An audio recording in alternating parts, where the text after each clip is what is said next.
परमात्मा ने को मालूम था कि जब हम हमारा वंश, हमारा भक्त, मेरा भेजा हुआ कोई संदेश वाहक, मेरा संत तत्वदर्शी जब कलयुग में सेकंड टाइम जाओगा, यानी प्रथम चरण तो परमात्मा जब आए थे सन 1398 से सन 1518 तक 120 वर्ष रहे थे, वो तो पहली पीढ़ी है, वो प्रथम चरण है।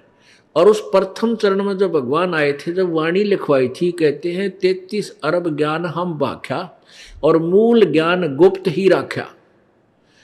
ये अभी तक ये मूल ज्ञान किसी तक नहीं पहुंचने दिया, लिख सारा रखा है पर किसी की बुद्धि में चढ़ने नहीं दिया। ये कबीर पंथियों को नहीं मालूम ये कौन सी भक्ति मार्ग, जो 12 कबीर पंथ हैं उनको भी यथार्थ भक्ति मार्ग और यथार्थ ज्ञान का बिल्कुल ज्ञान नहीं। पुण्यात्माओं, यह और एक समस्या आ गई मेरे सामने कि मैं जब ये दास ये कहता है कि कबीर पंथियों को ज्ञान नहीं, तो फिर ये सोचते हैं भी कमाल की बात है, 600 वर्ष हो गए कबीर साहब के इस पंथ में लगे हुए, जुड़े हुए उन अनुयायियों को, संतों को, क्या उनको ज्ञान नहीं तो रामपाल को ज्ञान हो गया? ये बात समझ में आवा नहीं। पुण्यात्माओं, ये ज्ञान किसी का नौकर नहीं है, ये तो गॉड गिवन है।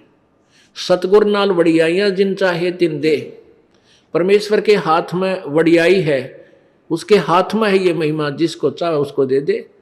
एक झोटे को वो वेद ज्ञाता बना सकता है, इस दास में तो कम से कम जबान तो दे रखी थी भगवान ने, मनुष्य शरीर भी तो दे रखा मालिक ने, तो इसमें ज्ञान दे दिया।